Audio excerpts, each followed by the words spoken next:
Assalamu alaikum. Hello everyone. Welcome to this class, a very important class. আজকের যে আলোচনার বিষয় এটা নিয়ে আমি ভেরি এক্সাইটেড, খুবই এক্সাইটেড, কারণ হচ্ছে এই টপিকটা হচ্ছে খুবই খুবই খুবই খুবই important for BCS preliminary written and viva. আর আপনি সরকারি চাকরিতে ঢোকার পরে আপনি যেই ক্যাডারেই জয়েন করেন না কেন এবং যেখানেই কাজ করেন না কেন, কোনো না কোনো সময়ে এই প্রতিষ্ঠানটার সাথে, আমি এখন যে প্রতিষ্ঠানটা নিয়ে কথা বলবো এটার সাথে আপনাদের কোনো না কোনো সময় কোনো না কোনো ধরনের ইন্টারাকশন অবশ্যই হবে। আর বিসিএস পরীক্ষায় ভালো করার জন্য ইউনাইটেড নেশনস সম্পর্কে ভালো ধারণা না থাকা মানে হচ্ছে আপনি ইওর গন। তো আপনাকে ভালো করতে হলে সম্পর্কে ভালো ধারণা থাকতেই হবে, এবং রিটেনে বি শিওর যে ইউনাইটেড নেশনস নিয়ে কোনো না কোনো প্রশ্ন আপনার থাকবেই। আর প্রিলিমিনারিতেও টুকটাক এমসিকিউ তো থাকেই, এটা বলাই বাহুল্য। তো আমরা আজকে সেই জাতিসংঘ নিয়েই কথা বলবো। তো আপনারা জানেন যে আমাদের ক্লাসগুলোর একটা স্পেশালিটি হচ্ছে আমরা যে কোনো টপিক বা কনসেপ্টকে ভেঙে চুড়ে পুরাপুরি একদম ভর্তা বানায় ফেলি এবং তারপরে ওইটাকে খুব সিম্পলি আপনাদের সামনে তুলে ধরি। এবং এই কারণে হয়তো অনেক কিছু আছে বইয়ের শব্দ ইউজ হয় না বা বইয়ের কথা হয় না, বাট আমাদের আলটিমেট উদ্দেশ্যটা হচ্ছে আপনাকে কনসেপ্টটা খুব ভালো করে আপনার মাথায় ঢুকায় দেওয়া, যাতে আপনি নিজেই বুঝতে পারেন কনসেপ্টটা কি। আর আপনি যখন কনসেপ্টটা ভালো করে বুঝবেন তখন কিন্তু it's very easy for you to remember the nitty gritty information, like কত সালে জাতিসংঘ প্রতিষ্ঠিত হয়েছে, কবে হয়েছে, পতাকার রং কি, এটসেট্রা এটসেট্রা এটসেট্রা। তো এই হচ্ছে মোটামুটি, এই জন্য আমরা ওইভাবেই ক্লাসগুলো করবো। So let's start. জাতিসংঘ, ইউনাইটেড নেশনস। তো নাম যেটা বলতেছে জাতিসংঘ মানে কি? জাতি সমূহ সংগঠিত, আর ইউনাইটেড নেশনস, দ্য নেশনস আর ইউনাইটেড। সো এটাই হচ্ছে ইউনাইটেড নেশন, জাতিসমূহ সংগঠিত। তো as usual let's start with a story. আমাদের পৃথিবী, আমাদের জাতিসংঘ জাতিকে নিয়ে কাজ করে, বেশি না মাত্র 193টা দেশ, 193টা স্বাধীন সার্বভৌম দেশ। তো এটা নিয়ে আসলে জাতিসংঘ। তো একটা গল্প দেই আগে আপনাদের সামনে, একটা গল্প শেয়ার করি। Let me tell you the story. মনে করেন আপনি একটা গ্রামে থাকেন, সেই গ্রামে ধরেন 100-120 জন মানুষ থাকে বা 100-120টা ফ্যামিলি থাকে।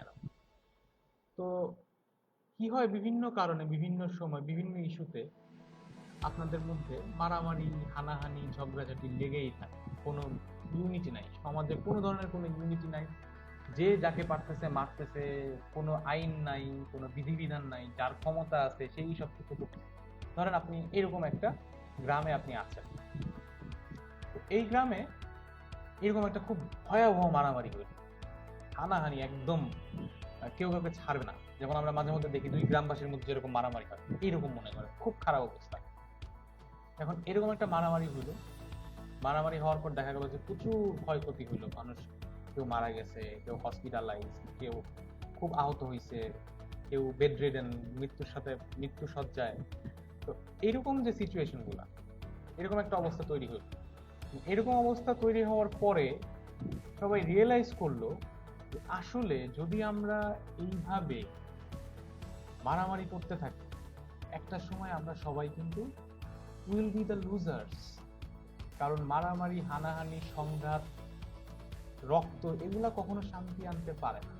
তখন তারা কি করলো, তারা একটা আলোচনার টেবিলে বসলো, এবং এই গ্রামের 100 বা 120 জন লোক যাদের কথা বললাম, এই লোকগুলা তখন আলোচনায় বসলো, এবং আলোচনায় বসে তারা বললো যে আমরা তো অনেক মারামারি করছি, অনেক সংঘাত করছি, no more, let's do something constructive. আমরা একটা অর্গানাইজেশন বা আমরা একটা সমিতি বা সংগঠন তৈরি করি, যেটার কাজ হবে হচ্ছে এলাকার, এই গ্রামের শান্তি বজায় রাখা, হানাহানি যাতে না হয় এটাকে খেয়াল রাখা, এবং একটা ল অ্যান্ড অর্ডার অর্থাৎ আইন শৃঙ্খলাকে সুপ্রতিষ্ঠিত করা, যাতে সবাই সহযোগিতার মাধ্যমে সবার উন্নয়নের জন্য একসাথে পাশাপাশি থেকে বাস করবে, কাজ করবে। তারা এই উদ্দেশ্যে ধরেন একটা ওই গ্রামের মধ্যে তারা ইউনাইটেড ফ্যামিলিস, ওই প্রত্যেকটা পরিবার একটা সংগঠন তৈরি করলো, নাম দিল ইউনাইটেড ফ্যামিলিস বা পরিবার সংঘ।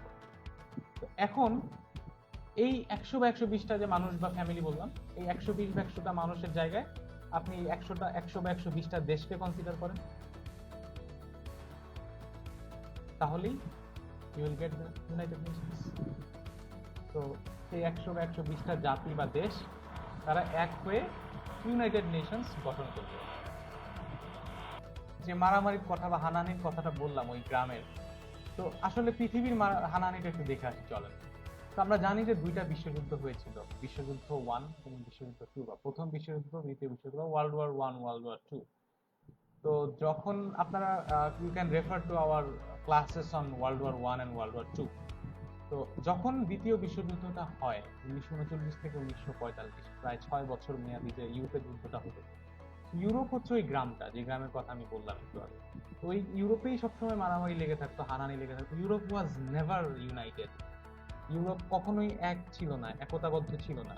সবসময় ইউরোপের লোকজন একজন আরেকজনকে মারতো, একজন একজনের বিরুদ্ধে লাগতো, যুদ্ধ করতো, হানাহানি করতো। তো 1939 অর্থাৎ 1939 থেকে 1945 পর্যন্ত এই 6টা বছর যে মহাযুদ্ধ বা বিশ্বযুদ্ধটা হয়, সেই যুদ্ধে কিন্তু অনেক ক্যাজুয়ালিটিস হয়, অনেক মানুষ মারা যায়, অনেক ক্ষয়ক্ষতি হয়। যখন যুদ্ধটা শেষ হলো তখন কিন্তু আমরা জানি যে ওই যুদ্ধে দুইটা গ্রুপ ছিল। একটা গ্রুপ ছিল হচ্ছে মিত্র শক্তি বা অ্যালাইড ফোর্স বা অ্যালাইড পাওয়ার বলা হয়, তারা মিত্র শক্তি। কারা ছিল তারা? United kingdom, France, Germany, United kingdom, Germany ছিল অপোজিশনে, যেহেতু বারবার ফুটবলের কথা চলে আসে এই জন্য ফ্রান্স জার্মানি একসাথে চলে আসে। বাট আই রিপিট, দ্বিতীয় বিশ্বযুদ্ধের সময় মিত্র শক্তি ছিল ব্রিটেন, ফ্রান্স, যুক্তরাষ্ট্র ইউএসএ, সোভিয়েত ইউনিয়ন বা যেটা হচ্ছে এখন রাশিয়া, চীন, পোল্যান্ড, বেলজিয়াম। এরা ছিল হচ্ছে আপনার, আপনি জানেন, মিত্র রাষ্ট্র। আর অক্ষ শক্তি বা অ্যাক্সিস ফোর্স ছিল হচ্ছে মেইনলি তিনটা দেশ, ইটালি, জাপান অ্যান্ড জার্মানি। এই তিনটা দেশ ছিল হচ্ছে অক্ষ শক্তি। সো এই গ্রুপটার সাথে এই গ্রুপের মেইনলি যুদ্ধটা ছিল, এবং সারা পৃথিবী বিশ্ববাসী এটা এই যুদ্ধের সাথে কোনো না কোনো ভাবে জড়িয়ে পড়েছিল। তো এখন দেখি আসলে, তো এই ছিল যুদ্ধটা। তো আমরা এখন পটভূমিতে একটু যাই। তো একটু যদি খেয়াল করি আমরা যে প্রায় 25 বছরের গ্যাপে দুইটা যুদ্ধ হলো। একটা হইলো আমরা জানি যে 1914 থেকে 18 ফার্স্ট ওয়ার্ল্ড ওয়ার 1, আর 1939 থেকে 1945 পর্যন্ত ওয়ার্ল্ড ওয়ার 2। এই দুইটা যুদ্ধ, বিশ্বযুদ্ধ যে হয় just in the span of 25 years, এটা দেখে কিন্তু বিশ্ববাসী হতবাক হয়ে যায়। এত ধ্বংসলীলা, মানুষের এত হিংস্রতা। তো বিশ্ববাসী যখন হতবাক হয়ে যায় তখন কিন্তু আসলে এটা দেখা যাচ্ছে যে মানব সভ্যতাই বিলুপ্ত না হয়ে যায়। আমাদের যে হিউম্যান ডেভেলপমেন্ট, প্রোগ্রেস, প্রায়োরিটিস, এগুলো সবকিছুই তখন বাধাগ্রস্ত হয়। তো সেই কারণেই শান্তি প্রতিষ্ঠার একটা চেষ্টা হিসেবেই কিন্তু এই জাতিসংঘ সূত্রপাত হয়। আমরা জানি যে 1920 সালে জাতিপুঞ্জ বা লিগ অব নেশনস নামে একটা প্রতিষ্ঠান গঠন করা হয়েছিল, কিন্তু বিভিন্ন দেশের স্বার্থের কারণে কিন্তু এটা ফেল করছিল। আমরা লিগ অব নেশনস ছোট্ট একটা ক্লাস করবো এর কোনো একটা সময়। তো ওইটা ফল করে। তো এইসব কারণে আসলে সবাই একটু কনসার্ন ছিল, এবং যখন 1939 সালে নতুন করে আবার বিশ্বযুদ্ধ শুরু হয় তখন তো আরো খারাপ অবস্থা। এবং আপনারা জানেন যে 1945 সালের 6ই আগস্ট এবং 9ই আগস্ট হিরোশিমা এবং নাগাসাকিতে কিন্তু অ্যাটম বম বা আণবিক বোমা বা নিউক্লিয়ার বোমা কিন্তু ফেলা হয়, এবং সেটা কিন্তু পুরো বিধ্বস্ত করে দেওয়া হয় জাপানকে। কয়েক কোটি মানুষ মারা যায় চোখের পলকে। তো এই যখন অবস্থা, সেই সময় আসলে শান্তি প্রতিষ্ঠার জন্য ওই যুদ্ধে যারা বিজয়ী হয়েছিল, অর্থাৎ আমরা জানি যে মিত্র শক্তি কিন্তু দ্বিতীয় বিশ্বযুদ্ধে জয়লাভ করেছিল, এই বিজয়ী দেশসমূহের মধ্যে তৎকালীন ব্রিটিশ, অর্থাৎ তৎকালীন ইংল্যান্ড বা ব্রিটিশ প্রধানমন্ত্রী উইনস্টন চার্চিল আর যুক্তরাষ্ট্রের প্রেসিডেন্ট থিওডোর রুজভেল্ট, চার্চিল এবং রুজভেল্ট এই দুইজন মিলে একটা উদ্যোগ নেয় যাতে করে বিশ্ব শান্তি প্রতিষ্ঠা করা যায়, এবং তারা এটা নিয়ে বিভিন্ন আলাপ আলোচনা শুরু করে। এবং তাদের উদ্দেশ্যটাই ছিল যে আন্তর্জাতিক অঙ্গনে আইন, নিরাপত্তা, development, social progress, human rights বা মানবাধিকার, এসবের ক্ষেত্রে একটা কন্ডিউসিভ এনভায়রনমেন্ট তৈরি করা এবং পারস্পরিক সহযোগিতা বা কোঅপারেশনকে আরো বেশি করে প্রমোট করা। তো সেটার মাধ্যমেই 1945 সালে জাতিসংঘ প্রতিষ্ঠিত হয়, যেখানে 51টি দেশ একটা সনদ বা একটা সার্টিফিকেট বা একটা পেপার, এটাকে পেপার বা চার্টার বললে বেটার হবে, একটা চার্টার সাইন করে। আমি এখানে লিখি একটা চার্টার বা সনদ সাইন করে 51টা দেশ, এবং যার ফলেই দ্বিতীয় বিশ্বযুদ্ধ শেষ করে যাতে একটা শান্তি স্থাপন করা, এই জন্য মিত্র শক্তি যারা ছিল তারা জাতিসংঘ এইটা সাইন করেন এবং জাতিসংঘ তারা প্রতিষ্ঠা করে। এবং সেই যে তারা করেছিলেন ওইটার রেজাল্ট কিন্তু এখনো আমরা দেখেছি। তো আটলান্টিক সনদ, যেটা আমরা একটু গঠনে যাই, জাতিসংঘের গঠনে আমরা একটু যাই, যে মানে কিভাবে শুরু হয়েছিল। 14ই আগস্ট 1941, এই টাইমগুলো কিন্তু খুবই ইম্পর্টেন্ট, বিসিএস এর জন্য খুবই খুবই খুবই খুবই খুবই ইম্পর্টেন্ট। একটু খেয়াল রাখবেন যে 14ই আগস্ট 1941 এই তারিখে আটলান্টিক সনদ এটা ঘোষণা দেন দুইজন, যেটা আমরা বললাম অলরেডি, দুজন ব্যক্তির নাম।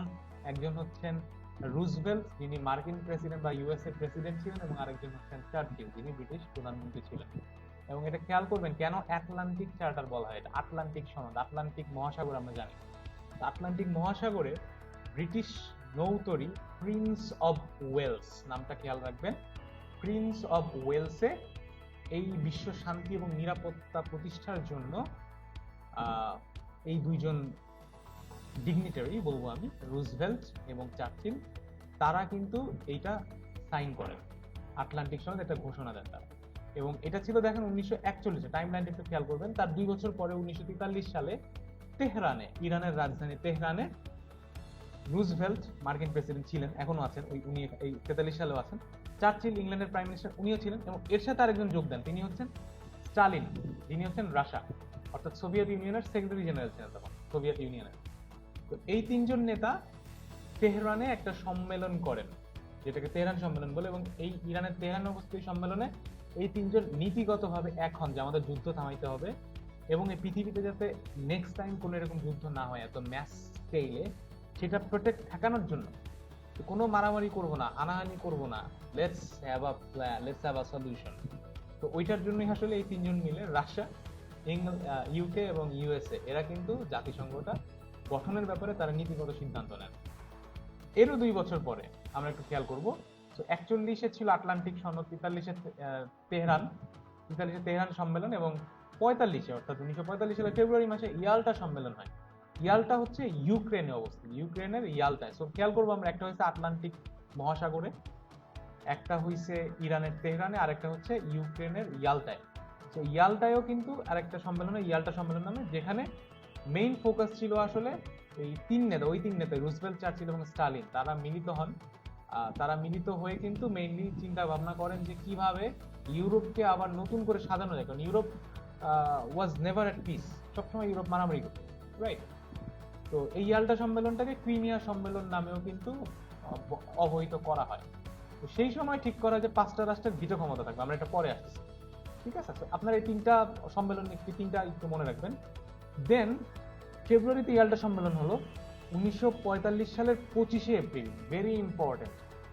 1945 সালের 25শে এপ্রিল আমেরিকার সান ফ্রান্সিসকোতে 50টা দেশের রিপ্রেজেন্টেটিভ ছিলেন, 50টা দেশের মানুষজন এসে জড়ো হলেন, প্রতিনিধিরা, এবং তারা এসে 26শে জুন 111টা ধারা ও 19টা অধ্যায়, 111টি ধারা, 19টি অধ্যায় সম্বলিত ইউনাইটেড নেশনস চার্টার তারা সাইন করেন 26শে জুন।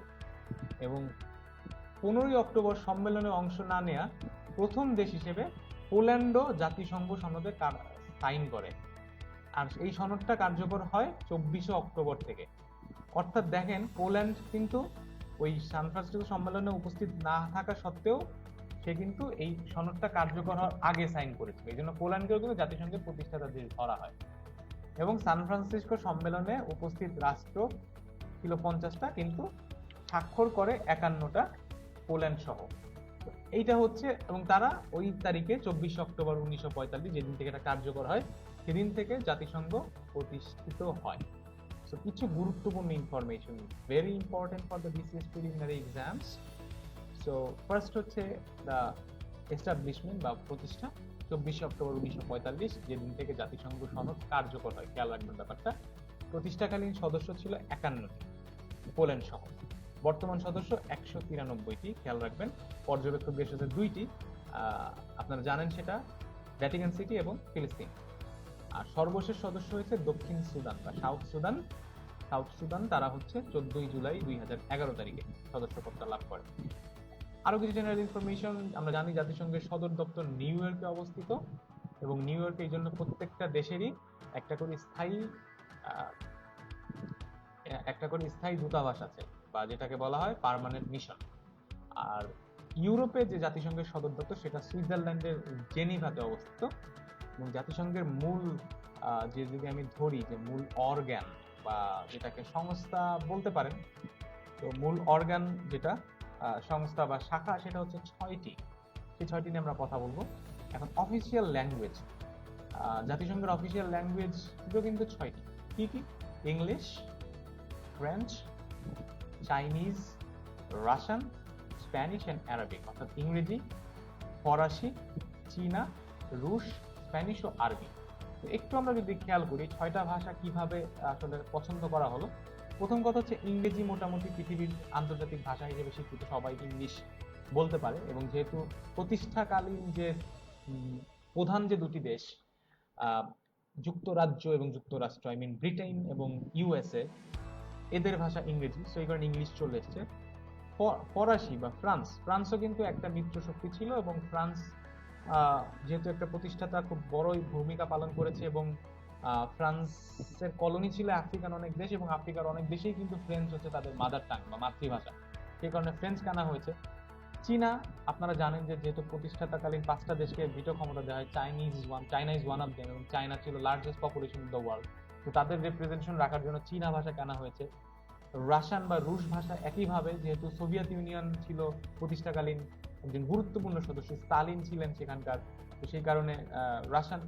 স্প্যানিশ একইভাবে, যেহেতু লাতিন আমেরিকার বেশিরভাগ মানুষ স্প্যানিশ ভাষায় কথা বলে, একটা মেজর পার্ট জনসংখ্যার, এবং second highest spoken language of the world হচ্ছে স্প্যানিশ, রাইট আফটার চাইনিজ। তো এই কারণে স্প্যানিশটাও কিন্তু খুব ইম্পর্টেন্ট ওখানে রোল প্লে রাখা হয়েছে। এবং অ্যারাবিক, আপনারা জানেন যে প্রায় 22টা দেশের ভাষা আরবি, মিডল ইস্টের বেশিরভাগ দেশের, সেই কারণে আরবিকে প্রতিনিধিত্বমূলকভাবে এই 6টা ভাষাকে রাখা হয়। যদিও 6টা ভাষা জাতিসংঘের অফিসিয়াল ল্যাঙ্গুয়েজ, কিন্তু সচিবালয় বা জাতিসংঘ সেক্রেটারিয়েটে 2টা ভাষা ব্যবহৃত হয়, সেটা হচ্ছে ইংলিশ এবং ফ্রেঞ্চ। সো জাতিসংঘ অফিসিয়াল কাজকর্ম যদি আপনারা কেউ ফিউচারে করতে চান, ইংলিশ বা ফ্রেঞ্চ ল্যাঙ্গুয়েজে করতে হবে। প্রথম মহাসচিব ছিলেন ট্রাইগভে লি, যিনি নরওয়ের অধিবাসী ছিলেন, এটা একটু খেয়াল রাখবেন, নরওয়ের সিটিজেন ট্রাইগভে লি। এবং বর্তমান মহাসচিব তিনি হচ্ছেন অ্যান্টোনিও গুতেরেস, তিনি 9ম মহাসচিব এবং তিনি পর্তুগালের বাসিন্দা। আরো কিছু গুরুত্বপূর্ণ তথ্য, সান ফ্রান্সিসকো সম্মেলনে উপস্থিত ছিল 50টি দেশ, কিন্তু মূল সনদ সাইন করে 51টি দেশ, এবং এটা সনদটা স্বাক্ষর করা হয় 26 জুন 1945।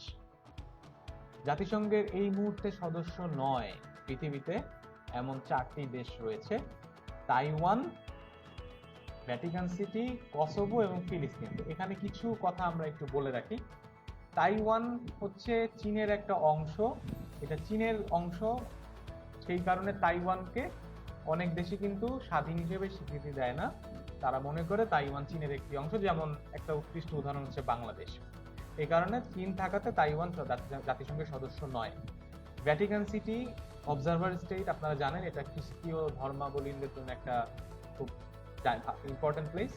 কসোভো নতুন একটি রাষ্ট্র, এখনো জাতিসংঘের সদস্যপদ হয়নি। আর ফিলিস্তিনের জন্য আপনারা আমাদের ইসরায়েল প্যালেস্টাইন কনফ্লিক্ট ক্লাসটাকে রেফার করেন, বিস্তারিত আপনারা ওখানে জানতে পারবেন। এই 4টি দেশ কিন্তু এই মুহূর্তে জাতিসংঘের সদস্য নয়। তো পরীক্ষায় আসতেই পারে যে নিচের কোন দেশটি জাতিসংঘের সদস্য নয়।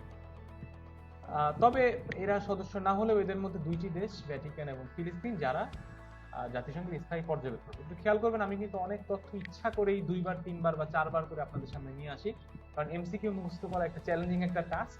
তো যদি বারবার আপনাদেরকে রিমাইন্ডার করিয়ে দেই, সেক্ষেত্রে আপনাদের মনে রাখতে খুব সুবিধা হবে। এই জিনিসটা আপনারা খেয়াল রাখবেন। আর পোল্যান্ডের কথা তো আমরা অলরেডি বললাম, বর্তমান সদস্য 193, এবং আমরা দ্যাট মিনস বাংলাদেশ জাতিসংঘের 136 মেম্বার, অর্থাৎ 136তম দেশ। আর সর্বশেষ সদস্য আমরা বলেছি অলরেডি দক্ষিণ সুদান।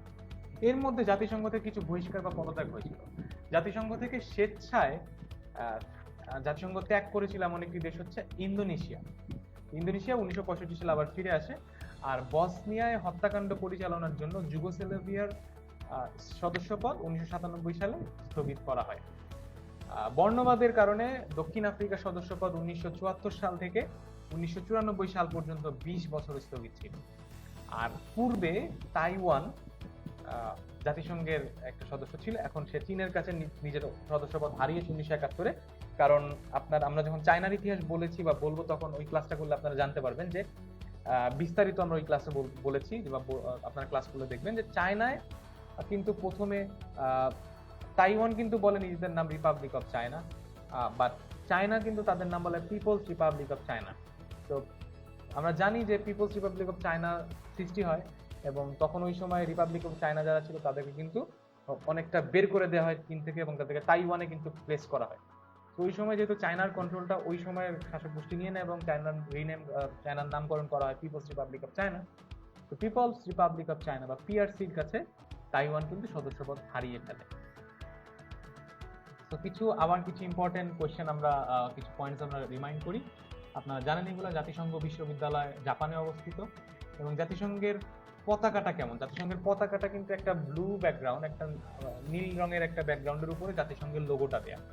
জাতিসংঘের লোগোর মধ্যে পুরো পৃথিবীর একটা ম্যাপ আছে, এবং দুইটা জলপাই গাছের ডাল আছে। জলপাই বা অলিভ লিভ বলা হয়। এটা কারণ হচ্ছে জলপাই গাছকে মনে করা হয় শান্তির প্রতীক। তো এই শান্তির প্রতীক মনে করার কারণেই হচ্ছে জাতিসংঘের পতাকায় জলপাই গাছের একটা সিম্বল দেওয়া হয়েছে। আর জাতিসংঘের একজন মহাসচিব ছিলেন যিনি প্লেন ক্র্যাশ করে মারা যান, তিনি হলেন ড্যাগ হ্যামারশাল্ড। তো এই ইনফরমেশনগুলো আপনারা খেয়াল রাখবেন। নতুন কোনো সদস্যকে যদি জাতিসংঘে এন্ট্রি করতে হয়, অ্যাক্সেস দিতে হয়, ধরেন কোনো কারণে আমরা একটা হাইপোথেটিক্যাল, ধরেন কোনো কারণে একটা নতুন দেশের আবিষ্কার হলো, এবং ধরেন ওই দেশের নাম আমরা দিলাম ফর এক্সাম্পল হাইপোথেটিক্যাল কান্ট্রি। আমাদের হাইপোথেটিক্যাল কান্ট্রি যদি এখন জাতিসংঘের সদস্য পদ নিতে চায়, তাকে নিরাপত্তা পরিষদের বা সিকিউরিটি কাউন্সিলের কিন্তু একটা আপনার এগ্রিমেন্ট লাগবে। সিকিউরিটি কাউন্সিলের অ্যাকসেপ্টেন্স ছাড়া, রেকমেন্ডেশন ছাড়া তারা কিন্তু হইতে পারবে না। আচ্ছা, জাতিসংঘের সদর দপ্তর নিউ ইয়র্কে, কিন্তু জাতিসংঘের অফিস বা সচিবালয় রয়েছে বেশ কয়েকটা জায়গায়। যেমন নিউ ইয়র্কে আছে, জেনিভাতে আছে সুইজারল্যান্ডে, অস্ট্রিয়ার ভিয়েনায় আছে, এবং কেনিয়ার নাইরোবিতে আছে। এই জিনিসগুলো আপনারা একটু খেয়াল রাখবেন। জাতিসংঘের সদর দপ্তরের স্থপতি ছিলেন ওয়ালেস কে হ্যারিসন, তিনি যুক্তরাষ্ট্রের নাগরিক। এবং জাতিসংঘের সদর দপ্তরে যে একটা লাইব্রেরি আছে, এই লাইব্রেরিটা ওই ড্যাগ হ্যামারশোল্ডের নামকরণ অনুসারে করা হয়েছে, এবং এর সম্মেলন স্থানের নাম হচ্ছে ফ্ল্যাশিং মিডোজ। জাতিসংঘের সনদ সংশোধন করা হয়েছিল 23, 27, 61 ও 109 নম্বর অনুচ্ছেদ। সো এখানে 23 নম্বর অনুচ্ছেদে নিরাপত্তা পরিষদের সদস্য সংখ্যা এক্সটেন্ড করা হয় 10-এ, 6 থেকে। 27 নম্বর অনুচ্ছেদে আছে 1963 সালে যে নিরাপত্তা পরিষদের সিদ্ধান্ত গ্রহণের জন্য ন্যূনতম সমর্থন সংখ্যা 7 থেকে বাড়িয়ে 9 করা হয়। 61 নম্বরে বলা হয় যে একসকের সদস্য 18 থেকে বাড়িয়ে 54 করা হয়, এবং 109 যেটা আছে সেটা হচ্ছে 68 সালে সদর দপ্তরের বাইরে যে কোনো স্থানে সাধারণ পরিষদের অধিবেশন আহ্বানের অনুমোদন দেওয়া হয়। তো আমরা এখন কথা বলবো জাতিসংঘ সনদ সংশোধন নিয়ে। তো 4টা অনুচ্ছেদ সংশোধন করা হয়েছিল 23, 27, 61 ও 109। 23 নম্বর অনুচ্ছেদে সংশোধন করে যেটা করা হয়েছিল সেটা হচ্ছে যে নিরাপত্তা পরিষদ বা সিকিউরিটি কাউন্সিলের সদস্য সংখ্যা 6 থেকে বাড়িয়ে 10-এ করা হয়েছিল, এবং ইট ওয়াজ ডান ইন দ্য ইয়ার 1953। 27 নম্বর অনুচ্ছেদে নিরাপত্তা পরিষদের সিদ্ধান্ত গ্রহণের জন্য আগে যেখানে 7 জনের সমর্থন দরকার ছিল, ওটাকে বাড়িয়ে 9 করা হয়। এটা করা হয় 1963 সালে। 1961 সালে একসক, যেটা আমরা একটু পরে এটা নিয়ে ডিসকাস করব, সেটার সদস্য সংখ্যা 18 থেকে বাড়িয়ে 54 করা হয়, এবং 1968 সালে সদর দপ্তরের বাইরে যে কোনো স্থানে সাধারণ পরিষদের অধিবেশন আহ্বানের অনুমোদন দেওয়া হয়। এটাও করা হয় 1968 সালে 109 নম্বর অনুচ্ছেদে। তো কয়েকটা জিনিস একটু খেয়াল রাখবো, সেটা হচ্ছে জাতিসংঘে আসলে কিভাবে চলে। এটা তো একটা প্রতিষ্ঠান, একটা সংগঠন। তো এখানে কিছু খরচ আছে, এখানে একটা অফিস আছে, সচিবালয় আছে, এরা অনেক ডেভেলপমেন্ট প্রোগ্রাম করে, অনেক অফিসাররা কাজ করে, অনেক মানুষজন চাকরি করে। তাদের আসলে টাকাটা কোথা থেকে? জাতিসংঘের তো কোনো ইনকাম বেস নাই, এটা তো একটা একটা ডেভেলপমেন্ট অর্গানাইজেশনের মতো অনেকটা, বা নন গভর্নমেন্ট অর্গানাইজেশন। তো তাহলে তার ইনকাম সোর্সটা কোথায়? ওরা যেটা করা হয় সেটা হচ্ছে যতগুলা মেম্বার স্টেট আছে তারা সবাই হচ্ছে চাঁদা দেয়, সবাই একটা চাঁদা দেয় এবং সেই চাঁদার টাকা দিয়ে আসলে জাতিসংঘ রান করে। তো জাতিসংঘে সর্বাধিক চাঁদা দেয় এমন দেশটা হচ্ছে যুক্তরাষ্ট্র, ইউএসএ। ইউএসএ হচ্ছে হাইয়েস্ট ডোনার। এর ফলে কিন্তু ইউএসএ বারবার এত হুমকি দেয় জাতিসংঘে, কারণ যে বেশি টাকা দেয় আসলে তারই তো ক্ষমতাটা বেশি থাকে। তো জাতিসংঘের প্রথম উপমহাসচিব ছিলেন লুই ফ্রেসেট, কানাডার সিটিজেন তিনি। আর ক্ষুদ্রতম দেশ জাতিসংঘের যদি আয়তন হয় তাহলে মোনাকো, আর জনসংখ্যা হলো টুভালু। এটা একটু আপনারা খেয়াল রাখবেন। জাতিসংঘের বৃহত্তম দেশ আয়তনে রাশিয়া, জনসংখ্যায় চীন। এবারে আমরা যাব জাতিসংঘের সংস্থা বা অর্গানের মধ্যে। তো সেটাতে যাওয়ার আগে আমি একটু জাতিসংঘের লক্ষ্য উদ্দেশ্যগুলো আপনাদেরকে মোটা দাগে, ব্রড সেন্সে একটু মনে করিয়ে দিতে চাই। সর্বপ্রথম যেটা জাতিসংঘের মেইন উদ্দেশ্য যেটা, সেটা হচ্ছে শান্তির প্রতি হুমকি ও আক্রমণাত্মক কার্যকলাপ প্রতিরোধ করা, যাতে করে এই পৃথিবীর বিশ্ব শান্তি, শৃঙ্খলা এবং নিরাপত্তাটা নিশ্চিত থাকে। তো security is the number one concern. কারণ আমরা আগেই বলছি, হানাহানি, মারামারি, যুদ্ধ, বিগ্রহ এগুলা থেকে দূরে রাখার জন্যই হচ্ছে জাতিসংঘ প্রতিষ্ঠিত হয়, মেইন একদম প্রাইম অবজেক্টিভ। পাশাপাশি যেটা ছিল পারস্পরিক সম্পর্ক, রাষ্ট্রসমূহের মধ্যে একজনের সাথে আরেকজনের যে সম্পর্ক, একটা দেশের সাথে আরেকটা দেশের সম্পর্ক, ফ্রেন্ডশিপ, সম্প্রীতি, এই জিনিসগুলাকে প্রমোট করার জন্য কিন্তু জাতিসংঘের জন্ম হয়। এছাড়াও যেটা, সেটা হচ্ছে ইকোনমিক, সোশ্যাল, কালচারাল এবং হিউম্যানিটেরিয়ান, চারটা গ্রাউন্ড: অর্থনৈতিক, সামাজিক, সাংস্কৃতিক এবং মানব সেবামূলক। এই চারটা ক্ষেত্রে আন্তর্জাতিক সহযোগিতা বা ইন্টারন্যাশনাল কোঅপারেশনকে আরো বাড়ানোটাও কিন্তু জাতিসংঘের একটা উদ্দেশ্য, যে উদ্দেশ্য নিয়ে জাতিসংঘ গঠিত হয়েছিল। আর আমরা জানি যে আমাদের যে বেসিক হিউম্যান রাইটস যেটা আছে, মৌলিক অধিকার, ফান্ডামেন্টাল রাইটস, সেটা নিশ্চিত করার জন্য সবার মধ্যে একটা সহযোগিতা, একটা সম্মানবোধ, একটা শ্রদ্ধার জায়গা, এটা তৈরি করা, এটা গড়ে তোলা জাতি, ধর্ম, বর্ণ, গোত্র, শ্রেণী, নারী, পুরুষ নির্বিশেষে। এবং last but not the least, international law যেটা আছে, আন্তর্জাতিক আইন, সেই আইনের মাধ্যমে আন্তর্জাতিক পরিমণ্ডলে যদি কোনো সমস্যা হয় সেই সমস্যার সমাধান করা। এই ছয়টা, এই পাঁচটা হচ্ছে মেইনলি আপনি বলতে পারেন জাতিসংঘের উদ্দেশ্য। আরো অনেক কিছু হতে পারে, সেটা আমরা পরবর্তীতে যদি কখনো দরকার হয় আমরা সেটা আলোচনা করব। তো আমরা এখন সরাসরি চলে যাব জাতিসংঘের ছয়টা যে অর্গান আছে বা সংস্থা আছে, এই ছয়টার মধ্যে আমরা এখন এই ছয়টা নিয়ে আমরা এখন কথা বলবো। তো ফার্স্ট যে সংস্থা জাতিসংঘের, সেটাকে বলা হয় জেনারেল অ্যাসেম্বলি বা সাধারণ পরিষদ। জেনারেল অ্যাসেম্বলি, এইটা হচ্ছে আপনি বলতে পারেন কাইন্ড অফ এটা একটা পার্লামেন্টের মতো। আমাদের বাংলাদেশের সংসদে যেমন 300 সব মিলিয়ে, যদি আমি ধরি যে ডিরেক্টলি ইলেক্টেড যে আসন আছে 300টা, ধরেন এক একজন এক একটা কনস্টিটিউয়েন্সিকে বা আসনকে রিপ্রেজেন্ট করে, একটা এলাকাকে রিপ্রেজেন্ট করে। ঠিক সিমিলারলি পৃথিবীর যে 193টা এখন স্বাধীন সার্বভৌম দেশ আছে, 193 সদস্য জাতিসংঘের, তারা হচ্ছে এক একটা দেশের জন্য এক একটা করে সিট। তো এটা একটা পার্লামেন্টের মতো। তো জাতিসংঘের পার্লামেন্ট বলতে পারেন, একটা সাধারণ পরিষদ। এখানে প্রত্যেকটা দেশ, এটার একটা, যে দেশগুলো মেম্বার তাদের একটা করে আসন থাকে এবং এদের সবাই ভোট দিতে পারে, এবং এদের ভোট দেওয়ার ক্ষমতা হচ্ছে একটা দেশ একটাই ভোট দিতে পারে। যেমন ধরেন আমরা যেটা বললাম যে হাইপোথেটিক্যাল একটা কান্ট্রি, ধরেন আমাদের হাইপোথেটিক্যাল কান্ট্রিটাকে আমরা জাতিসংঘে, আমরা তাকে একটা কিছু করতে চাই, হয়তো সে জাতিসংঘে অ্যাক্সেস নিতে চায়, অথবা এরকম একটা কোনো বড় ডিসিশন আসলো, সেই ক্ষেত্রে 193টা দেশ জাতিসংঘে ওইটার পক্ষে বা বিপক্ষে ভোট দিবে। এটা হচ্ছে সাধারণ পরিষদ। সাধারণ পরিষদে প্রতি বছর সাধারণত একবার এইটার হচ্ছে অধিবেশন বসে, সাধারণত প্রতি বছরের সেপ্টেম্বর মাসে এটা হয়ে থাকে, এবং এখানে একজন সভাপতি নির্বাচিত হয় প্রত্যেক মেম্বারদের ডিরেক্ট ভোটে, এবং এই সভাপতি নির্বাচিত হয়। এবং আমরা একটু বলে রাখি, এটা খুব ইম্পর্টেন্ট বিসিএস এর জন্য, যে 1986 সালে বাংলাদেশ সাধারণ পরিষদের সভাপতি নির্বাচিত হয়।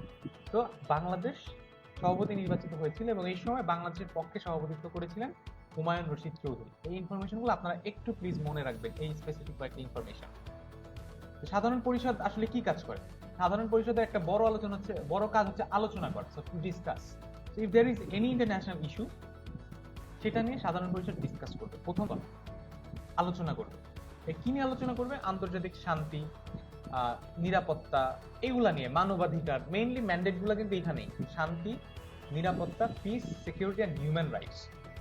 এছাড়াও আরো কিছু গুরুত্বপূর্ণ কাজ করে, যেমন ধরেন জাতিসংঘের মহাসচিবের নিয়োগ। তো আপনাকে বিসিএস পরীক্ষা এমসিকিউতে আসতে পারে যে জাতিসংঘের মহাসচিব নিয়োগ দেয় কোন অর্গান বা কোন সংস্থা, তখন আপনার অ্যান্সার হবে সাধারণ পরিষদ। তারপর নতুন কোনো সদস্য গ্রহণ, যে আমরা নতুন কোনো সদস্যকে এন্ট্রি দিব কিনা বা অ্যাকসেপ্টেন্স দিব কিনা। তারপরে যে বাজেটটা থাকে জাতিসংঘের, এই বাজেটটা পাস করা, কোন দেশ কতটুকু চাঁদা দিবে এটার পরিমাণ নির্ধারণ করা, বিভিন্ন সংস্থার সদস্য নির্বাচন করা, নিরাপত্তা পরিষদের জন্য অস্থায়ী সদস্য নির্বাচন, এই ধরনের গুরুত্বপূর্ণ কাজ জাতিসংঘের সাধারণ পরিষদ বা জেনারেল অ্যাসেম্বলি করে থাকে। সো অলরেডি তাহলে আপনার বুঝতে পারছেন, এটা একটা বলতে পারেন যে পঞ্চায়েতের মতো। গ্রামে যেমন পঞ্চায়েত থাকে, লোকজন বসে কথা বলে, আলোচনা করে, ডিসিশন নেয়, ইটস লাইক দ্যাট, একটা ব্রড সেন্সে। এখানে সব মেম্বার স্টেটরা থাকে। এটা হচ্ছে জাতিসংঘের সাধারণ পরিষদ। নেক্সট যেটা, এন্ড সাধারণ পরিষদ যেহেতু জেনারেল সবার জন্য, সিকিউরিটি কাউন্সিল বা নিরাপত্তা পরিষদ সেকেন্ড অর্গান। এইটা খুবই ইম্পর্টেন্ট, স্পেশাল এবং প্রিভিলেজড একটা পরিষদ। কেন সেটা আমি বলছি। যেমন ধরেন 193 জন আছে, বাট এদের মধ্যে থেকে কিছু গ্রুপ থাকবে যারা হচ্ছে এই সিকিউরিটি কাউন্সিলের মেম্বার হবে। আমরা একটু দেখি জিনিসটা আসলে কি। তো এইটা কাইন্ড অফ জাতিসংঘের অ্যাডমিনিস্ট্রেটর বা শাসন বিভাগ। জাতিসংঘকে রান করাই এটা, এবং জাতিসংঘের মানে কিভাবে চলবে ডিকটেট করা, ডিরেকশন দেয়া, গাইডেন্স দেয়া, অ্যাডভাইস দেয়া, এটা হচ্ছে এর শাসন বিভাগের কাজ করা। তো নর্মালি এটা হচ্ছে 15টা সদস্য রাষ্ট্র দিয়ে গঠিত, 15 মেম্বার্স। সো ইনফরমেশনগুলো এখানে আছে, তারপর আমি লিখে রাখি এখানে আমি দিয়ে দিচ্ছি। সেটা হচ্ছে 15টা রাষ্ট্র লাগে আমাদের, আমি এখানে লিখছি। 15 সদস্য রাষ্ট্র হচ্ছে, 15টা মেম্বার হচ্ছে এটার এই নিরাপত্তা পরিষদের সদস্য। এই 15 জনের মধ্যে 5 জন হচ্ছে একদম স্থায়ী, পার্মানেন্ট, মানে হোয়াট এভার হ্যাপেন্স এই 5 জন কিন্তু চেঞ্জ হবে না। আর 10 জন হচ্ছে অস্থায়ী, এই 10 জন হচ্ছে টাইম টু টাইম রোটেট হয়। তো পার্মানেন্ট 5 জন, এই 5 জনকে কিন্তু আবার পার্মানেন্ট 5 দেখে এদেরকে P5ও বলা হয়। আমরা এই P5টা নিয়ে একটু পরে কথা বলবো, আপনারা একটু এটা মাথায় রাখেন, P5। তো পার্মানেন্ট মেম্বার হচ্ছে P5, ঠিক আছে? সো 5 জন, আর অস্থায়ী হচ্ছে 10 জন। তাহলে সিকিউরিটি কাউন্সিলের মেম্বার কত? 15 জন। ওকে, স্থায়ী 5 জন আর অস্থায়ী হচ্ছে 10 জন। So we have to keep this in mind, এটা পরীক্ষায় আসতে পারে। আচ্ছা, এখন এই P5 কারা আমরা একটু পরেই বলবো ভিটো ক্ষমতা নিয়ে আলোচনার সময়। এই পরিষদটার আসলে কাজ কি? এই পরিষদটার কাজ হচ্ছে তারা বিশ্ব শান্তি ও নিরাপত্তা রক্ষার মূল দায়িত্ব তারা পালন করে। So they are the main safeguard. তো তারাই আসলে সেফগার্ড করবে যে যত এই ধরেন মারামারি হবে, হানাহানি হবে, যুদ্ধ বিগ্রহ, কোথায় কোনো ঝামেলা হচ্ছে, এই সব কিছু কিন্তু সিকিউরিটি কাউন্সিলের দায়িত্ব। তারা কিন্তু এটা responsibility, okay will solve this, will protect you. Okay, so they work like that. তো এই পরিষদে আলাপ আলোচনার মাধ্যমে আন্তর্জাতিক অনেক বিরোধ মীমাংসা করা হয়, চেষ্টা করা হয়। এবং যদি কোনো বেলিজারেন্ট স্টেট থাকে, বেলিজারেন্ট বা হকিশ স্টেট থাকে, বা আগ্রাসী কোনো রাষ্ট্র থাকে, তো সেই রাষ্ট্রের বিরুদ্ধে এই নিরাপত্তা পরিষদ বা সিকিউরিটি কাউন্সিল চাইলে অর্থনৈতিক এবং কূটনৈতিক অবরোধ আরোপ করতে পারে। অর্থনৈতিক অবরোধ মানে হচ্ছে আমি তোমার প্রোডাক্ট কিনবো না, তুমি প্রোডাক্ট এখানে এসে বেচতে পারবা না, আমি তোমার কাছে বেচবো না। সো কাইন্ড অফ বয়কটের মতো। কূটনৈতিক অবরোধটাও কাইন্ড অফ সেম, যে আপনার সাথে কোনো ধরনের কোনো ওই রকম কূটনৈতিক কোনো সম্পর্ক রাখা হবে না। এবং যদি এইটা ব্যর্থ হয়, সেই ক্ষেত্রে সামরিক শক্তি প্রয়োগও কিন্তু এই সিকিউরিটি কাউন্সিল করতে পারে। এই জিনিসটা একটু মাথায় রাখবেন, সেটা কিন্তু খুব ইম্পর্টেন্ট এবং পাওয়ারফুল একটা অর্গান। এবং এই পরিষদটা, সিকিউরিটি কাউন্সিলটা, শান্তি প্রতিষ্ঠা ও যুদ্ধ বন্ধের জন্য যে কোনো জায়গায় শান্তিরক্ষী বাহিনী বা পিস কিপারকেও পাঠাইতে পারে। তাহলে খেয়াল করে দেখেন, they have the control in their hand, so they can do anything in order to protect the security or stop any kind of war or belligerent conflict. এবং যে কোনো জায়গায়, সোজা কথা একদম সিম্পলি স্পিকিং, কোনো জায়গায় যদি শান্তি সম্প্রীতি রক্ষার লক্ষ্যে যে কোনো ইম্পর্টেন্ট নেসেসারি কাজ এই নিরাপত্তা পরিষদ কিন্তু করতে পারে। এই জিনিসটা আপনারা মাথায় রাখবেন। এবং এই যে আমরা একটু আগে বললাম যে 15টা সদস্য নিরাপত্তা পরিষদের, তার মধ্যে 5 জন হচ্ছে স্থায়ী এবং 10 জন হচ্ছে অস্থায়ী। এই যে 10 জন অস্থায়ীটা রোটেট করে করে বিভিন্ন সময় হয়। একটু খেয়াল রাখবেন, বাংলাদেশ দ্বিতীয়বারের মতো এই সিকিউরিটি কাউন্সিলের মেম্বার নির্বাচিত হয়, সভাপতির দায়িত্ব পালন করে, এটা 1999 সালে নির্বাচিত এবং 2001 সালে এই সময় আনোয়ারুল করিম চৌধুরী এই দায়িত্বটা পালন করে। এটা আমরা একটু খেয়াল রাখবো। সো আমরা এবার একটু দেখি, আমরা নেক্সট চলে যাচ্ছি। এখানে একটা জিনিস একটু খেয়াল করবেন, নিরাপত্তা পরিষদের যে কোনো সিদ্ধান্তের জন্য, ধরেন আমি ফর এক্সাম্পল একটা এক্সাম্পল দিচ্ছি, ধরেন একটা দেশ আরেকটা দেশের বিরুদ্ধে হঠাৎ করে ওদেরকে অ্যাটাক করলো, ধরেন এয়ারফোর্স দিয়ে অ্যাটাক করা শুরু করলো, ড্রোন পাঠাইলো, বোমিং করা শুরু করলো। যেহেতু এটা একটা আগ্রাসী কাজকর্ম এবং একটা বিশ্ব শান্তিকে সে আপসেট করতে পারে, তখন কি হবে, এই জিনিসটা নিরাপত্তা পরিষদে বা সিকিউরিটি কাউন্সিলে আলোচনা হবে। এখন সিকিউরিটি কাউন্সিলে যেহেতু এটা আলোচনা হবে, সেহেতু কি হবে, এই 15 জনের মধ্যে মিনিমাম 9 জনের সম্মতি লাগবে। আউট অফ 15 তাকে 9টা ভোট পাইতে হবে ওইটা পাস করার জন্য। এখন আমরা ওইখানে শান্তি বাহিনী পাঠাবো কি পাঠাবো না, অ্যাকশন নিবো কি নিবো না, সেটা কিন্তু ডিপেন্ড করতেছে এই 9টা মিনিমাম 9টা ভোটের উপর। এবং 9টা ভোটের মধ্যে 5টা ভোট হইতে হবে P5 এ। সো P5 এর যে কোনো একজন যদি ভোট না দেয় তাহলে কিন্তু হবে না, প্লাস অস্থায়ী 4টা ভোট লাগবে। সো আপনি চিন্তা করতে পারতেছেন যে এই হচ্ছে ভোটের অবস্থান। P5 কারা তাহলে, এত পাওয়ারফুল কারা? তো let's see who are they. So এই 5টা দেশ হচ্ছে যুক্তরাষ্ট্র, USA, যুক্তরাজ্য, UK, রাশিয়া অর্থাৎ প্রাক্তন সোভিয়েত ইউনিয়ন বা রাশিয়া, ফ্রান্স আর চায়না বা চীন। এই 5টা দেশ। এবং খেয়াল করবেন এই 5টা দেশই কিন্তু দ্বিতীয় বিশ্বযুদ্ধের সময় দে ওয়ার দ্য উইনার্স। এবং একটা কথা থাকে যে যিনি জিতেন তিনি আসলে সব নিয়ে যান, তিনি হিস্ট্রি লেখেন, তিনি সবকিছু কন্ট্রোল করেন। যেহেতু এই 5টা দেশ জয়লাভ করলো দ্বিতীয় বিশ্বযুদ্ধে, they were the allied force, সেই কারণে তারা জাতিসংঘের আইডিয়াটা মাথা থেকে বের করলো।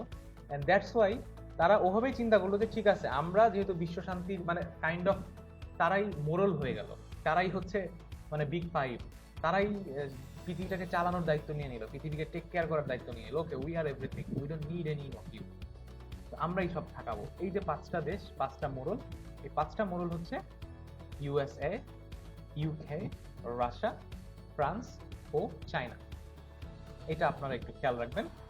তো এখন এই 5টা দেশের যে এদের একটা স্পেশাল ক্ষমতা আছে, সেই ক্ষমতাটাকে বলা হচ্ছে ভিটো, বা বাংলায় বলে ভেটো। ভিটো ক্ষমতা দেওয়ার অধিকার আছে। এটার মানেটা হচ্ছে আপনি জাতিসংঘে কোনো কিছু রেইজ করলেন, এটা নিরাপত্তা পরিষদে আলোচনা হলো, এখন সবাই একমত পোষণ করলো, ঠিক আছে আমরা এটা মেনে নিচ্ছি, এই জিনিসটা করা দরকার, বা ওইখানে সেনাবাহিনী পাঠাবো, ওইখানে পাঠানো যাবে না। তখন কি হলো, সবাই মেনে নিচ্ছে, কিন্তু এই 5 জন যে মোড়ল আছে, USA, চায়না, রাশিয়া, ফ্রান্স এবং UK, এই 5 জনের মধ্যে যে কোনো একজন যদি বলে আমি মানি না, তাহলে দিস প্রপোজাল ইজ গন। তো দেখেন এই 5 জনের ইউনিফিকেশন হওয়া বা 5 জনের একমত হওয়াটা খুবই জরুরি আপনার এইখানে যে কোনো একটা প্রস্তাবকে পাশ করার জন্য সিকিউরিটি কাউন্সিলে। তো এই কারণেই দেখবেন যে প্যালেস্টাইনের ইস্যুটা যখনই বারবার চলে আসে ইউনাইটেড নেশনস সিকিউরিটি কাউন্সিলে, তখন কিন্তু USA ভিটো দেয়, এবং USA ভিটো দেওয়াতে প্যালেস্টাইন কিন্তু আর আগাইতে পারে না। এই জিনিসটা একটু খেয়াল রাখবেন, এই 5টা দেশ ভিটো ক্ষমতার অধিকারী। তো এটা একটু আপনারা খুব ভালো করে খেয়াল রাখবেন। তো আমরা যদি একটু দেখি ম্যাপে, এই যে রাশিয়া, USA, ফ্রান্স না, এটা ফ্রান্স, UK এবং চায়না, এই 5টা হচ্ছে P5। এই 5 জনকে বলা হচ্ছে P5, অর্থাৎ পার্মানেন্ট 5, শর্ট করলে P5 নামে বলা হয়, UN এর P5, এবং এদের আছে ভিটো ক্ষমতা। এই ইনফরমেশনটা খুব ভালো করে খেয়াল রাখবেন। এবং আমরা জানি এই 5 জনই কিন্তু সেকেন্ড ওয়ার্ল্ড ওয়ারের সময় এরা কিন্তু বিজয়ী ছিল, এবং যেহেতু তারা বিজয়ী হয়েছিল তাই তারা সিকিউরিটি কাউন্সিলের পার্মানেন্ট মেম্বারশিপ নিয়ে নেয়। So these are P5। এখন আমরা চলে যাব থার্ড অর্গানে, সেটা হচ্ছে ECOSOC বা ইকোনমিক অ্যান্ড সোশ্যাল কাউন্সিল। এই ইকোনমিক অ্যান্ড সোশ্যাল কাউন্সিলের অ্যাক্রোনিম বা শর্ট ফর্ম, এটাকে অ্যাক্রোনিম বলে। এটা শর্ট ফর্মটা হচ্ছে ইকোসক। ইকোসকটা কি? ইকোসকটা হচ্ছে অর্থনৈতিক ও সামাজিক পরিষদ। এই জিনিসটা কি, এটা হচ্ছে পৃথিবীর শুধু আপনি শান্তি রাখলেন, আপনি কিন্তু শান্তি বজায় থাকবে তখনই, আপনি খেয়াল করবেন একটা জিনিস, আমার যদি পেটে ভাত না থাকে আমি কিন্তু অন্য কিছু চিন্তা করবো না, রাইট? আমাকে খেতে দিতে হবে, আমাকে থাকতে দিতে হবে, আমার বেসিক নিডসটা যখন ফুলফিল হবে তখনই কিন্তু আমি আর মারামারি করবো না, হানাহানি করবো না, সংঘাতে জড়াবো না, রাইট? সো এই কারণে শুধুমাত্র আমরা যুদ্ধ বিগ্রহ ঠেকাবো,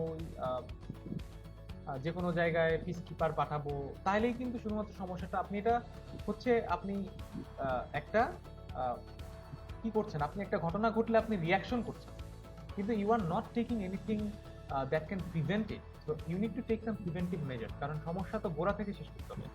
তো গোড়া থেকে সমস্যা শেষ করার জন্য যেটা দরকার সেটা হচ্ছে পুরা পৃথিবীর সব মানুষের অর্থনৈতিক এবং সামাজিক উন্নয়নটা খুব বেশি দরকার, ইকোনমিক এবং সোশ্যাল ডেভেলপমেন্ট। তো কারো যদি পকেটে টাকা থাকে, পেটে খাবার থাকে, সে কিন্তু উল্টাপাল্টা কিছু করতে যাবে না, বা মারামারি হানাহানি গুলো খুব রেয়ারলি সে করবে। সো এই কারণে হচ্ছে এই পরিষদটা গঠন করা একসক। এখানে টোটাল 54 জন সদস্য আছে, 54। একটু খেয়াল করবেন, এখানে 54 মেম্বার, 54 জন সদস্য। এরা এক একজন বছরে কমপক্ষে 3বার এটার অধিবেশন হয় ইকোসকের, এবং এখানে প্রত্যেক সদস্য একবার করে ভোট দিতে পারে, এবং মেজরিটি যখন ভোট দেয়, সংখ্যাগরিষ্ঠ, তখন হচ্ছে যে কোনো সিদ্ধান্ত এখানে গৃহীত হয়।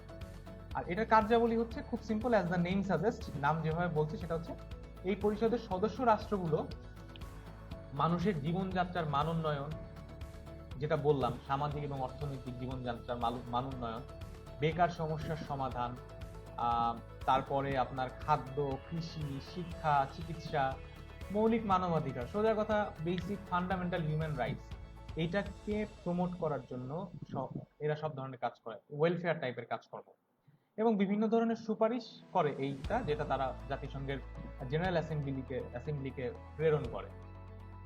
তো এটা হচ্ছে একসক। তো একসকের আবার 5টা আঞ্চলিক কমিশন আছে, এই নামগুলো আপনারা একটু দেখে নিন। 5টা এলাকায় 5টা। একটা হচ্ছে economic and social commission for Asian Pacific, that is ESCAP, economic commission for Africa, economic commission for Europe, economic commission for Latin American Caribbean, আর economic and social commission for western Asia. Next আমাদের যেটা আসছে সেটা হচ্ছে আন্তর্জাতিক আদালত বা international court of justice, ICJ যেটাকে সংক্ষেপে বলা হয়। এই পরিষদটা হচ্ছে আমাদের দেশে যদি কোনো ভেজাল হয়, আমার সাথে ধরেন আপনার একটা ঝামেলা হইলো, আমরা এটাকে সলভ করার জন্য আমরা আদালতে যাব, কোর্টে যাব। এখন যদি একটা দেশের সাথে একটা দেশের একটা ভেজাল হয়, তখন তারা কই যাবে? তো এটা হচ্ছে দেশের কোর্ট, মানে ইন্টারন্যাশনাল কোর্ট, মানে দেশগুলো হচ্ছে এখানে পার্টি। তারা ওখানে যে কোনো ঝামেলা হলে সেটাকে তারা সলভ করে, আদালতের আশ্রয় নেয়। বিশ্ব শান্তি প্রতিষ্ঠার জন্য দুইটা দেশের মধ্যে বা অনেকগুলো দেশের মধ্যে যদি কোনো কনফ্লিক্টিং ইস্যু থাকে, সেইটা সলভ করাই হচ্ছে আন্তর্জাতিক আদালতের কাজ। এটা সদর দপ্তর নেদারল্যান্ডসের হেগ শহরে অবস্থিত, এই জিনিসটা একটু খেয়াল রাখবেন। এটা হচ্ছে জাতিসংঘের বিচারালয়, এবং এখানে 15 জন 15 জাজেস থাকেন, 15 জন বিচারক, এবং ওনাদের এক একজনের লাইফ হচ্ছে, মানে লাইফ মানে হচ্ছে কাজের ডিউরেশন, মানে টেনিউর যদি আমি বলি, এইখানে ওনাদের কার্যকাল হচ্ছে 9 বছর, এবং সাধারণ পরিষদ ও নিরাপত্তা পরিষদ মিলে এই জাজদেরকে নিয়োগ দেওয়া হয়। এখানে যেটা হয় যে শান্তি রক্ষা করার জন্য যে কোনো ধরনের মীমাংসা করা বা অশান্তি তৈরি হইলে, সোজা কথা, ইফ দেয়ার ইজ অশান্তি, তাহলে এখানে আপনি আদালতে যাইতে পারবেন এবং যে সেখানে মীমাংসা করা যায়, এই জিনিসটা একটু আপনারা খেয়াল রাখবেন। তো এখানে বিচারকদের মেয়াদ শেষ হয় 5ই ফেব্রুয়ারি, 3 বছরের জন্য, এটা আমরা অলরেডি বলেছি। প্রথম মহিলা বিচারপতি ছিলেন রোজানিল হিগেল, উনি ব্রিটেনের সিটিজেন, এই জিনিসটা আপনারা একটু খেয়াল রাখবেন। নেক্সট আমরা যেটা যাচ্ছি সেটা হচ্ছে সেক্রেটারিয়েট, জাতিসংঘ সেক্রেটারিয়েট বা সচিবালয়। এইটা হচ্ছে খুবই সিম্পল, এটা একটা অ্যাডমিনিস্ট্রেটিভ কাজকর্ম করে, কারণ যে কোনো অফিস চালানোর জন্য কিছু দাপ্তরিক কাজকর্ম করতে হয় না, আপনাকে ডেটা এন্ট্রি দিতে হয়, ফাইল ম্যানেজ করতে হয়, অফিস চালাতে হয়, অফিসের খরচ চান করতে হয়, লটস অফ থিংস এর দেয়ার। সো ওই কাজগুলো, অফিসিয়াল কাজগুলো করার জন্যই যেটা, সেটাকে বলা হয় সেক্রেটারিয়েট বা সচিবালয়। যেমন বাংলাদেশ সরকারের একটা সচিবালয় আছে, আপনারা জানেন যে সচিবালয় ঢাকাতে অবস্থিত। তো সচিবালয় এই কাজগুলো করে। তো এখানে হচ্ছে সচিবালয়ের প্রধান এখানে থাকেন হচ্ছেন একজন মহাসচিব, জাতিসংঘের সেক্রেটারি জেনারেল, কয়েকজন উপসচিব থাকবেন, অধস্তন সচিব থাকবেন, অন্যান্য কর্মকর্তা কর্মচারী থাকবেন। সো এখানে যিনি মহাসচিব থাকেন তিনি 5 বছরের জন্য অ্যাপয়েন্টেড হবেন। আর সচিবালয় যেটা আমরা বললাম যে অফিসিয়াল কাজকর্ম করে থাকে, এছাড়া এখানে সচিবালয় হচ্ছে আসলে মহাসচিব কেন্দ্র করে, মানে ইটস কাইন্ড অফ মহাসচিবের অফিস। তা উনি যা যা করেন তাকেই সব সাপোর্ট গুলা দেয়। তো এখানে সব ধরনের কাজকর্ম ম্যানেজ করা, এই ধরনের কাজকর্ম সবকিছু করারই আসলে তার দায়িত্ব। এটা হচ্ছে সচিবালয়। আমরা যদি এখন দেখি মহাসচিব কারা কারা ছিলেন, সেই ক্ষেত্রে আমরা এখানে কিছু নাম দেখতে পাচ্ছি। যেমন প্রথমেই ছিলেন ট্রিগভ্যালি, উনি নরওয়ের ছিলেন প্রথম মহাসচিব। তারপরে ছিলেন সেকেন্ড যিনি, তিনি হচ্ছেন দাগ হ্যামারশোল্ড, সুইডেনের নাগরিক ছিলেন। এশিয়া থেকে নির্বাচিত প্রথম মহাসচিব হচ্ছেন উ থান্ট। উনি 1961 থেকে 1971 সালে জাতিসংঘের মহাসচিব ছিলেন। এবং একটু মনে রাখবেন, ওই সময় কিন্তু আমাদের মহান মুক্তিযুদ্ধ সংগঠিত হয়। এই প্রশ্ন অনেক সময় আসে যে আমাদের স্বাধীনতা যুদ্ধের সময় জাতিসংঘের মহাসচিব কে ছিলেন, তো অ্যান্সার হবে উ থান্ট। এরপরে আছে ওয়াইল্ডহেইম অস্ট্রিয়ার, তারপরে পেরেজ দি কুয়েলার পেরুর, এবং বুট্রোস ঘালি মিশরের। তারপরে কফি আনান, আমরা জানি যে রোহিঙ্গার ক্ষেত্রে আনান কমিশন একটা রিপোর্ট করেছিল। সেই রিপোর্ট আসলে সুপারিশগুলো ওনারা যেগুলো করেছিলেন একটাও বাস্তবায়ন হয়নি এখনো। তিনি ঘানার অধিবাসী ছিলেন। আর বান কি মুন কিছুদিন আগে উনি রিটায়ার করেছেন 2016 সালে। উনি দক্ষিণ কোরিয়ার নাগরিক ছিলেন। এরপরে আছেন অ্যান্তনিও গুতেরেস, যিনি পর্তুগালের নাগরিক। বর্তমানে তিনি নবম মহাসচিব হিসেবে জাতিসংঘে কাজ করছেন। তো আরেকটা পরিষদ আছে যেটা আমরা ডিসকাস করিনি, সেটা হচ্ছে ট্রাস্টিশিপ বা ওছি পরিষদ।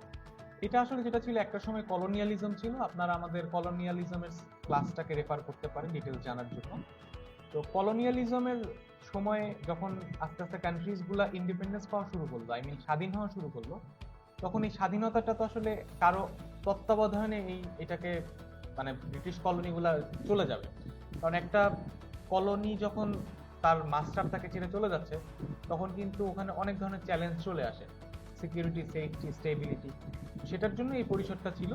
তো এই পরিষদটা আসলে এখন বিলুপ্ত হয়ে গেছে। সর্বশেষ পালাওয়ের স্বাধীনতা লাভের মাধ্যমে এই পরিষদটা বিলুপ্ত হয়ে গেছে।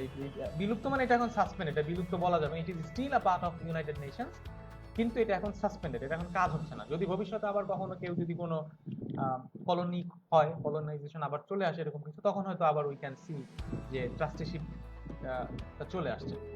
তো এই হচ্ছে মোটামুটি আমাদের জাতিসংঘের ব্যাকগ্রাউন্ড, গঠন এবং এর 6টা সংস্থা। তো আমরা এখন জাতিসংঘের এই ক্লাসের লাস্ট 2টা টপিক নিয়ে কথা বলবো। একটা টপিক ইনফ্যাক্ট, যেটা হচ্ছে ইউনাইটেড নেশনস রিফর্ম বা ইউনাইটেড নেশন সংস্কার।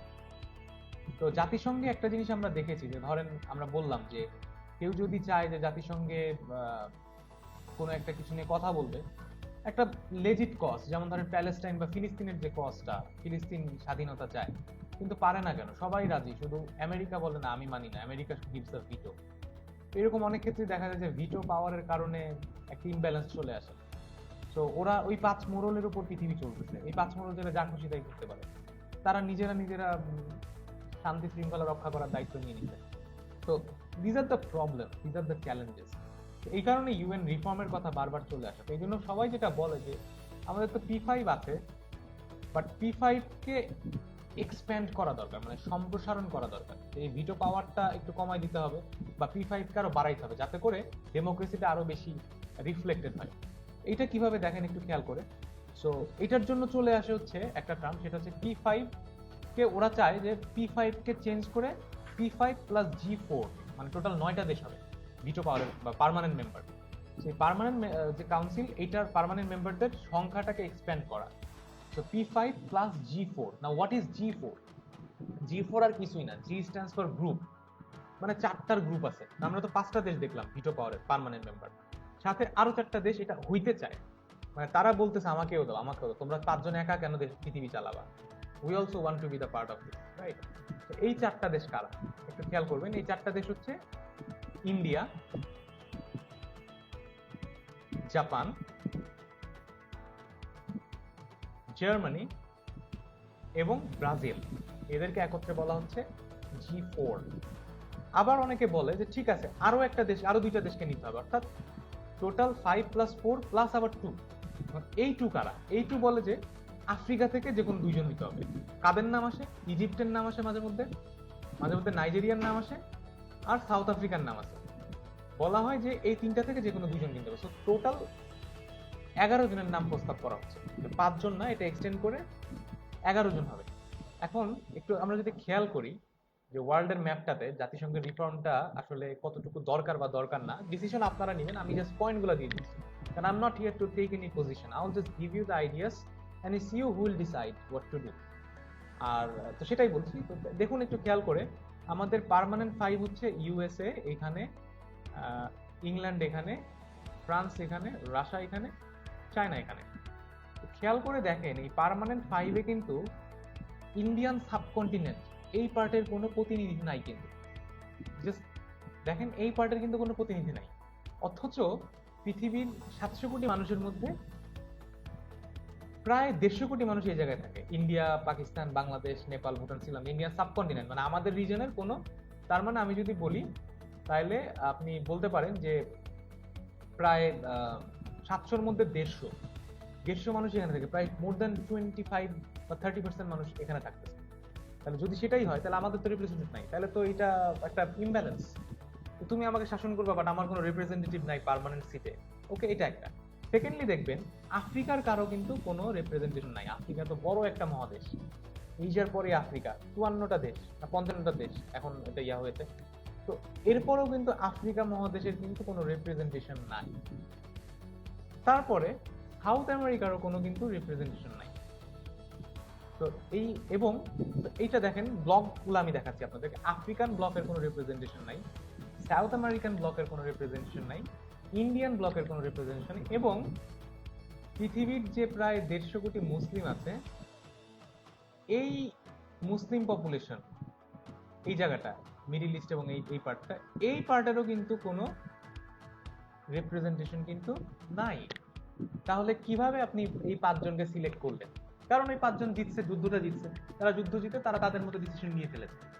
তো এই জন্য তারা মোরাল হয়ে গেছে, মানে আপনা আপনি they have come and everybody accepted এই সময়। আর তারাও যুদ্ধ জিতছে, কিছু তো করার নাই, বিশ্বযুদ্ধ জিতে গেছে, দে আর দ্য উইনার, রাইট? তো এই কারণে যেটা হয়েছে এখন এটা নিয়ে অনেক কোশ্চেন আসে, তাহলে এখানে মুসলিম রিপ্রেজেন্টেশন কেন নাই, বা আফ্রিকান রিপ্রেজেন্টেশন কেন নাই, বা ইন্ডিয়ান রিপ্রেজেন্টেশন কেন নাই, বা সাউথ আমেরিকান রিপ্রেজেন্টেশন কেন নাই? তো এই কথাগুলোই বারবার চলে আসে। এই জন্যই বলা হয় P5 এর একটা রিফর্ম দরকার, সেটা হচ্ছে P5 কে চেঞ্জ করে এটাকে 5 থেকে 11তে করতে হবে সংখ্যাটা। এবং এই 11 জন কারা? G4, Germany, India, Japan, Brazil এবং সাথে আফ্রিকার যে কোনো 2টা দেশ। এবং এই 2টা দেশ কাদের মধ্যে থেকে সিলেক্টেড হবে? সাউথ আফ্রিকা, নাইজেরিয়া আর ইজিপ্ট। তো এটা একটু খেয়াল রাখতে হবে।